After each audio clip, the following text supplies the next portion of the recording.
Hello दोस्तों, नमस्कार। स्वागत है आपका आपके अपने YouTube चैनल पर। और आज हम आपके लिए स्टार्ट करने वाले हैं एक्सेल की एक सीरीज़। और आज हमारा पहला वीडियो एक्सेल के इंट्रोडक्शन पे आधारित होने वाला है।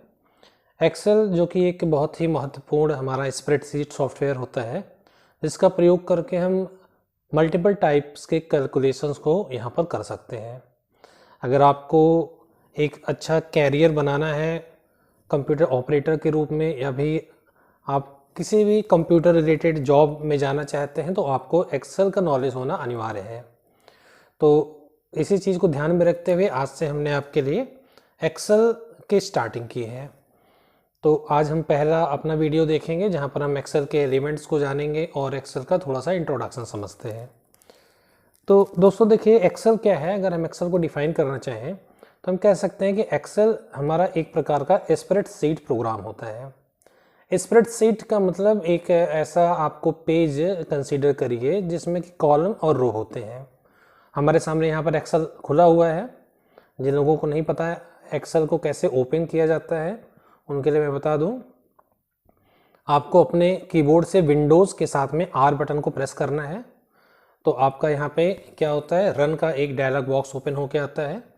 रन पे जाके आपको टाइप करना होता है EXCEL एक्सेल, और हम ओके पे क्लिक करेंगे तो हमारे एक्सेल की जो फाइल है वो यहाँ पर ओपन होकर के आ जाती है। तो एक्सेल सॉफ्टवेयर हमारा यहाँ पर ओपन होके आ गया है। हम यहाँ पर जल्दी से कुछ चीज़ों को देख लेते हैं। जैसे कि हमारा जो एक्सेल होता है जब ओपन होता है तो यहाँ पर हमें एक वर्कबुक मिलती है। यहाँ पर एक्सेल 1 हमारी जो हमने सेव कर रखी है वर्कबुक, और यहाँ पर सीट्स हमको मिलती हैं, सीट 1 सीट 2, इस तरीके से हम प्लस के निशान पे और भी सीट्स यहाँ पर ऐड कर सकते हैं प्लस के निशान पे क्लिक करके। अब हमारा जो वर्कशीट है ये किन चीज़ों से मिलकर बना होता है, कॉलम और रो से। तो हम यहाँ पर देखेंगे ये हमारे कॉलम्स होते हैं, जो वर्टिकल आपको दिख रहा है ये कॉलम है, और यहाँ पर ये हॉरिजॉन्टल पोजीशन में हमारी रो होती हैं। कॉलम जो होते हैं हमारे एक्सेल की वर्कशीट में, उन्हें अल्फ़ाबेट से शो किया जाता है। हम देख सकते हैं ABCD, ये अल्फ़ाबेट्स हमारे शो कर रहे हैं कॉलम को। कितने कॉलम होते हैं यहाँ पर, अगर हम कॉलम की संख्या की बात करें तो हमारा A से स्टार्ट होकर के XFD, लास्ट कॉलम हमारा XFD होता है। अगर हमको फर्स्ट कॉलम पे आना है तो हम कंट्रोल के साथ में लेफ्ट बटन प्रेस करेंगे तो हम फर्स्ट कॉलम पे आ जाएंगे। अगर हम बात करें कितने यहाँ पर कॉलम्स होते हैं, तो कॉलम्स की संख्या हमारी जो होती है 16,384। एक्सेल की एक वर्कशीट में 16,384 कॉलम्स पाए जाते हैं। और अगर हम रोज़ की बात करें तो रो हमारी कितनी होती हैं, रो की संख्या होती है 10,48,576। या रो की संख्या हमारी एक वर्कशीट में 10,48,576 होती है। आप सबसे नीचे की रो पर आना चाहते हैं तो आप कंट्रोल के साथ में नीचे का एरो प्रेस करिए, तो आप लास्ट यहाँ पर जो हमारी रो होती है उस लास्ट रो पे आप यहाँ पर आ जाएंगे। तो ये तो बात होगी रो और कॉलम की। हम समझेंगे थोड़ा सा सेल के बारे में कि सेल क्या चीज़ होती है। तो रो और कॉलम जब एक दूसरे को इंटरसेक्ट करते हैं, जिस स्थान पर एक दूसरे को काटते हैं, वहाँ पर ये जो छोटे छोटे ब्लॉक्स ढेर सारे बन रहे हैं, इन ब्लॉक्स को कहा जाता है इन ब्लॉक्स को सेल कहा जाता है। अब जितनी भी सेल्स होती हैं इनका एक यूनिक एड्रेस होता है जो उनके कॉलम के नाम और रो के नंबर से मिलकर बनते हैं। जैसे अगर हम इस सेल की बात करें तो एक कौन से कॉलम में हमारा आ रहा है, कॉलम F में, और कौन सी रो में आ रहा है, ये आ रहा है 5 रो में। तो इसका जो एड्रेस होगा हमारा वो F5 हो जाएगा। इसी प्रकार से अगर हम इस सेल का एड्रेस समझना चाहें तो एक कौन से कॉलम में आ रहा है, कॉलम H में, और रो कौन सी है, रो इसकी है 6, तो इसका एड्रेस हो गया H6, इसका एड्रेस हो जाएगा। तो शुरुआत में हमको रो, कॉलम और सेल एड्रेस, इन चीज़ों को समझ लेना है। आइए देखते हैं, आज थोड़ा सा हम प्रैक्टिकल वर्क करके देखते हैं एक्सेल में। यहाँ पर हमने एक फॉर्मेट बना रखा है, आपको इस तरीके से एक फॉर्मेट दिख जाएगा। यहाँ पर हम देख सकते हैं एक फॉर्मेट है जहाँ हमने A to Z mobile store, shop number, इसका एड्रेस हमने लिखा है, और एक सेल्स रिपोर्ट है। बेसिकली हम एक सेल्स रिपोर्ट यहाँ एक्सेल में बना रहे हैं, जहाँ पर हमने किसी शॉप के जनवरी, फरवरी, मार्च और अप्रैल में किए गए सेल को रिकॉर्ड किया है, उनको हमने यहाँ पर लिखा हुआ है और इनका टोटल हमें चाहिए। यहाँ पे हमने कुछ ब्रांड्स लिख रखे हैं, Nokia, Samsung, Vivo, MI, Oppo, और यहाँ पर हमने कुछ मंथ के नाम लिख रखे हैं, जनवरी, फरवरी, मार्च, अप्रैल, और यहाँ पे टोटल। देखिए, जिनको अभी एक्सेल में बेसिक ऑपरेशंस की जानकारी नहीं है उनके लिए मैं बता दूं कि अगर आपको अपनी वर्कशीट में दाहिनी तरफ जाना है तो आप टैब बटन को प्रेस करेंगे। आप अगर लेफ्ट साइड में आना चाहते हैं तो शिफ्ट के साथ में आप टैब बटन को प्रेस करेंगे। इंटर बटन का प्रयोग करके आप अपनी वर्कशीट में नीचे की तरफ जा सकते हैं, और शिफ्ट के साथ में अगर आप एंटर बटन लेंगे तो आप ऊपर की तरफ में आ सकते हैं। तो बेसिक नेविगेशन हमारा ये है। और इसके अलावा जो आपके कीबोर्ड पे आपकी एरो की होती हैं, उन एरो की का प्रयोग करके आप लेफ्ट, राइट, टॉप, बॉटम में नेविगेट कर सकते हैं। तो आइए देखते हैं एक्सेल में हम टोटल किस तरीके से निकाल सकते हैं। तो यहाँ पे हमें क्या समझना है कि हमारा जो ये नोकिया ब्रांड का मोबाइल जो इस दुकान पे सेल हुआ है, जनवरी में 67 पीसेज, फरवरी में 45 पीसेज, मार्च में 87 और अप्रैल में 67 पीसेज सेल हुए हैं।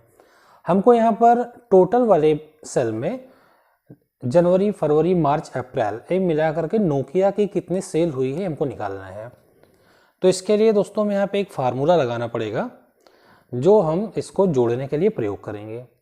एक्सेल में किसी भी सेल में अगर आप फार्मूला अप्लाई करना चाहते हैं तो उसकी शुरुआत आपकी जो होती है वो इक्वल साइन से होती है। आप बराबर का निशान सबसे पहले अप्लाई करेंगे और उसके बाद में आप यहाँ पर एक फंक्शन लिखेंगे सम, SUM। सम एक्सेल में एक हमारा फंक्शन होता है। फंक्शन का मतलब हम समझ सकते हैं कि पहले से कुछ बने बनाए फार्मूले होते हैं जो एक्सेल में दिए रहते हैं। तो वैसा ही एक फंक्शन हमारा सम है जिसका प्रयोग किया जाता है संख्याओं को जोड़ने के लिए। आपने यहाँ पे इक्वल साइन के बाद में सम लिखा और फिर आपको यहाँ पे क्या करना है, ब्रैकेट लगाना है। शिफ्ट के साथ में आपने ओपनिंग ब्रैकेट लगाया।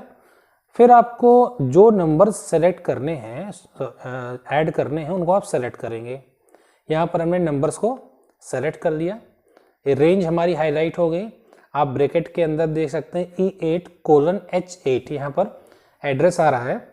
जिन नंबर्स को हमें जोड़ना है उनकी सेल का रेंज यहाँ पर दिखा रहा है। फिर हमको क्या करना है, ब्रैकेट को हमें क्लोज करना है। तो हमने यहाँ से ब्रैकेट क्लोज किया और ब्रैकेट क्लोज करने के बाद में हमको कीबोर्ड से सिंपल एंटर की बटन प्रेस कर देनी है। एंटर बटन प्रेस करते ही हमारा यहाँ पर टोटल आ जाएगा। एक बार फिर से देखते हैं, हम सैमसंग के लिए इस फार्मूले को अप्लाई करके देखते हैं। सबसे पहले हमें इक्वल लगाना होगा, फिर हम SUM सम लिखेंगे, ब्रैकेट लगाएंगे हम, और जिन नंबर्स को हमको ऐड करना है, जिन नंबर्स का हमको सम चाहिए, टोटल चाहिए, उनको सेलेक्ट करेंगे। ब्रैकेट को हम यहाँ पर क्लोज करेंगे और एंटर प्रेस कर देंगे। तो इस तरीके से हम सम के फार्मूले को किसी भी संख्या का टोटल निकालने के लिए प्रयोग कर सकते हैं। अब हमें क्या करना है कि जैसे अभी हम इसको सेकंड हमने जो फार्मूला लगाया इसको डिलीट कर देते हैं। आपने अगर एक सेल पर फार्मूला लगा दिया है तो उसको बाकी की सेल्स पे आप कॉपी कर सकते हैं। कॉपी करने का तरीका आपका क्या होगा, आपने जिस सेल में फार्मूला लगाया है उसके दाहिने निचले कॉर्नर पे आप अपने माउस के पॉइंटर को रखेंगे तो यहाँ पर एक पतला प्लस का निशान बन के आता है।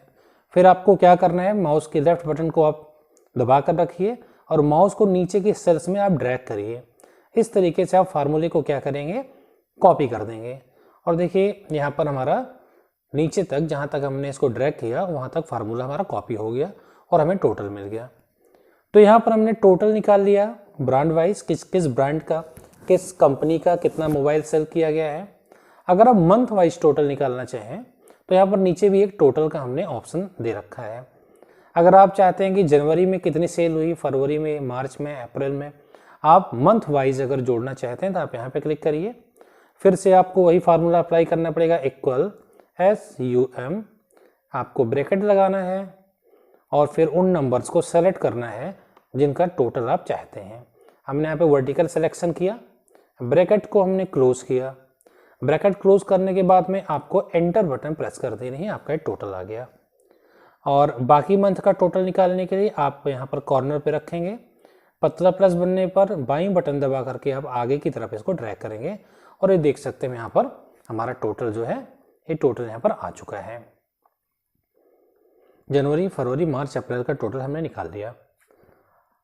आपके पास में एक ऑटो सम का भी ऑप्शन होता है, जिसका प्रयोग करके आप ऑटोमेटिकली बिना फार्मूला अप्लाई किए, मैनुअली आप नहीं अप्लाई करेंगे, ऑटोमेटिक रूप से हमको टोटल करके दे देगा। हमने यहाँ पर क्लिक किया। आपको क्या करना है, आपको आल्ट बटन के साथ में इक्वल प्रेस करना है। आल्ट इक्वल प्रेस करते ही आपका फार्मूला अपने आप लग गया और आपको केवल एंटर प्रेस कर देना है। अगर आप इस पूरी रेंज को सेलेक्ट कर लेते हैं, ये पूरी रेंज हमने सेलेक्ट कर ली और आल्ट के साथ में इक्वल बटन प्रेस करेंगे तो यहाँ पर देखिए हमारा एक ही बार में सारा टोटल आ गया। ऐसा ही अगर आप नीचे की तरफ में यहाँ पर टोटल चाहते हैं तो आप रेंज को सेलेक्ट करिए और आल्ट के साथ में इक्वल बटन को प्रेस करिए और देखिए यहाँ पर बिल्कुल एक जादू के तरीके से आपका टोटल आ चुका है। तो आई होप आपको समझ में आया होगा कि एक्सेल में हम संख्याओं को कैसे जोड़ सकते हैं।